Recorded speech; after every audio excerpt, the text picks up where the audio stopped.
Noong 2012, natutunan ko ang concept na Rule of 72. Ito yung paano nga ba magtatrabaho ang pera.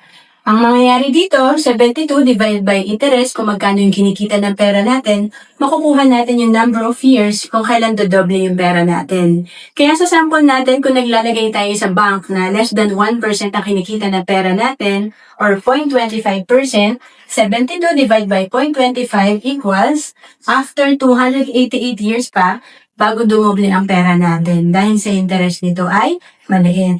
Kaya importante, marunong tayong mag-invest. Meron tayo ditong illustration na makikita natin yung advantage kapag tayo ay marunong mag-invest. Halimbawa, ang goal natin ay makapag-build ng retirement fund after 15 years ng 5 million. Kung ito ay nilalagay mo sa 12% on the average ang kinikita per year, 10,000 ang kailangan mong ipunin kada buwan para ma-hit mo yung goal mo na 5 million. Pero pag 4% lang ang kinikita, mas malaki ang kailangan natin ipunin, 20,000 per month.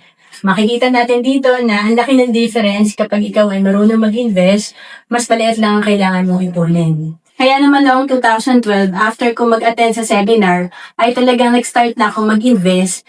Sa Kaiser ang sinimulan ko kasi dito tatlo na yung meron ka.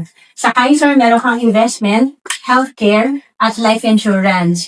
Ito ay 7 years to pay lang, pwede ring one-time payment, at 20 years ang maturity. At kung OFW ka, pwede ka sa Kaiser. Kaya kung naghahanap ka ng pwede mong paglagyan ng investment, pwede ka sa Kaiser. Kasi dito, pwede tayo mag-apply online. And to know more about Kaiser, message mo lang ako sa Facebook, Roan Celis Capistrano, email me, at roan.capistrano@gmail.com.